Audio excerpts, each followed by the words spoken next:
Assalamualaikum warahmatullahi wabarakatuh. Selamat pagi anak-anak di rumah.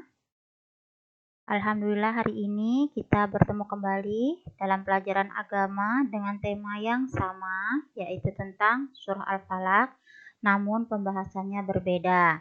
Sebelum belajar, silahkan membaca doa di rumah, memohon kepada Allah supaya belajarnya menjadi berkah. Bismillahirrahmanirrahim. Raditu billahi rabba wa bil islami dina wa bi Muhammadin nabiyya wa rasula. Rabbi zidni ilma warzuqni fahma. Amin ya rabbal alamin.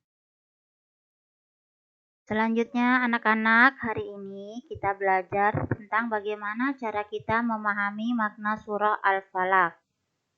Anak-anak bisa membuka buku PR yang sudah dibeli di sekolah, halaman 2 sampai halaman 5. Nanti dibaca nak ya. Sebelum dibaca Ibu jelaskan terlebih dahulu.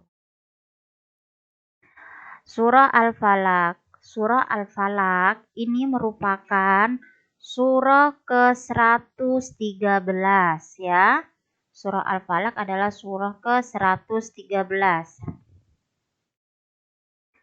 Nah, surah Al-Falaq ini terdapat pada juz 30 ya. Jadi surah Al-Falaq ini terdapat pada juz 30 atau yang sering disebut dengan juz amma dan terdiri dari 5 ayat. Selanjutnya, surah Al-Falaq artinya waktu subuh ya.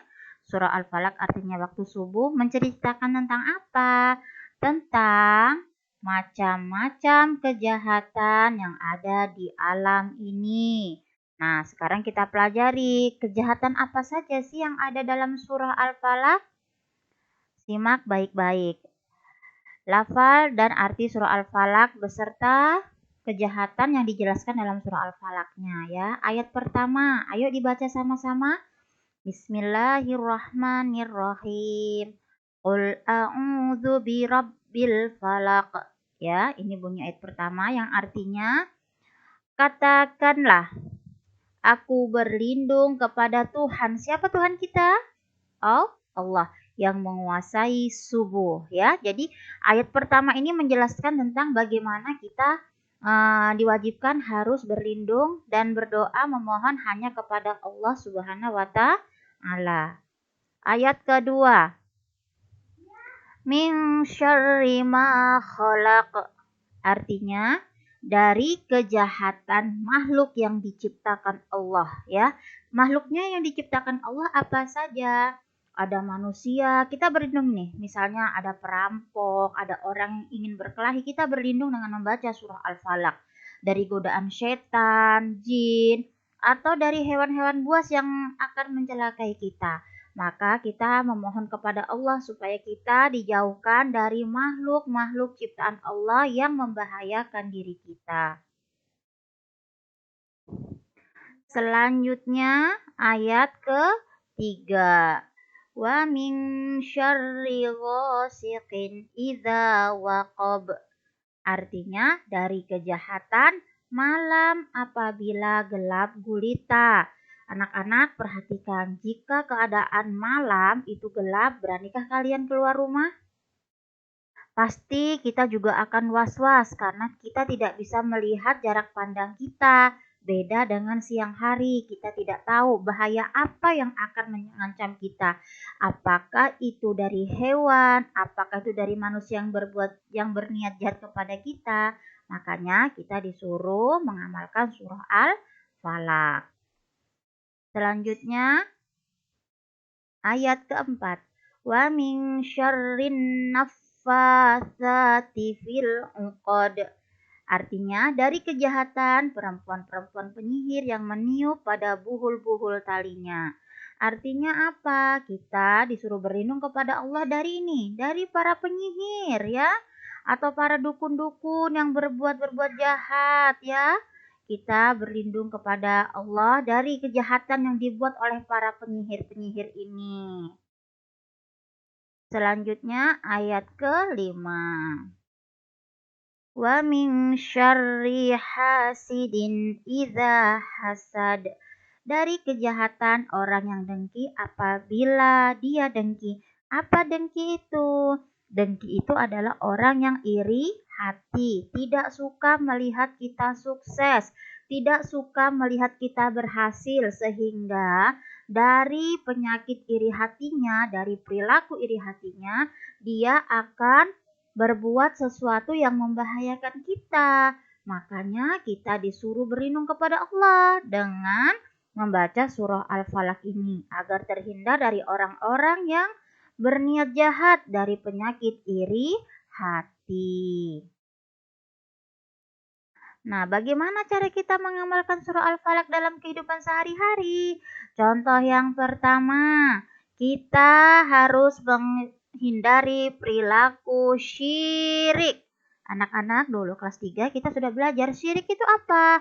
Syirik itu menyembah selain Allah, ya, beriman kepada yang selain Allah, contoh kepada batu, menyembah pohon.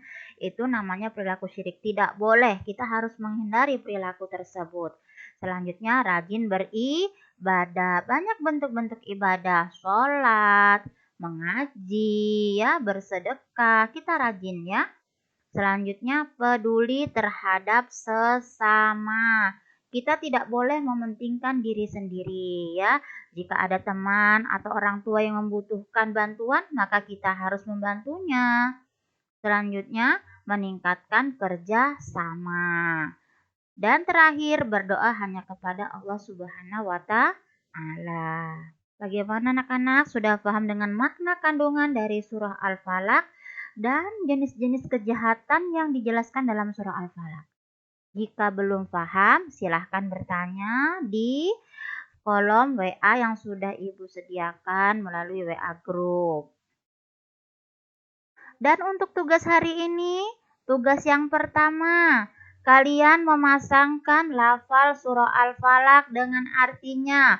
Pastinya kalian harus hafal dulu agar kalian lebih memahami. Contoh, yang kolom pertama, Qul a'udzu birabbil falaq. Nah, cari artinya yang mana di antara kolom-kolom ini sehingga kalian harus menarik garisnya. Paham? Selanjutnya tugas kedua.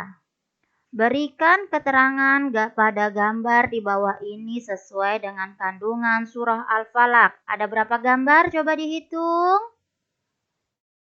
Ada 5 gambar. Dalam setiap gambar ada maknanya masing-masing. Nah, maknanya ada di buku PR, di buku tugas di halaman 5. Ayo dibaca ya. Nah, gambar 1 ini menjelaskan tentang apa? Ayo apa? Gambar kedua, gambar ketiga, begitu juga gambar keempat dan kelima. Ini menjelaskan tentang apa ya? Sesuaikan dengan makna kandungan surah Al-Falaq yang ada pada halaman 5. Nah, cara mengerjakannya bagaimana? Seperti ini cara mengerjakannya. Nah, kalian salin di buku tulis ya, seperti ini. Gambar 1 menjelaskan tentang, nah, disimpulkan, dibaca dulu halaman nomor 5 itu ya. Baru kalian sesuaikan dengan bunyi gambarnya dan artinya. Jadi hari ini tugasnya ada 2 ya. Yang pertama menjelaskan gambar dan yang kedua adalah memasangkan surah Al-Falaq beserta artinya. Kedua tugas ini anak-anak salin di buku tulis. Jika sudah silahkan kirimkan ke Ibu. Terima kasih. Jika ada pertanyaan silahkan tanyakan kepada Ibu melalui grup WA. Dan Ibu akhiri, Assalamualaikum warahmatullahi wabarakatuh.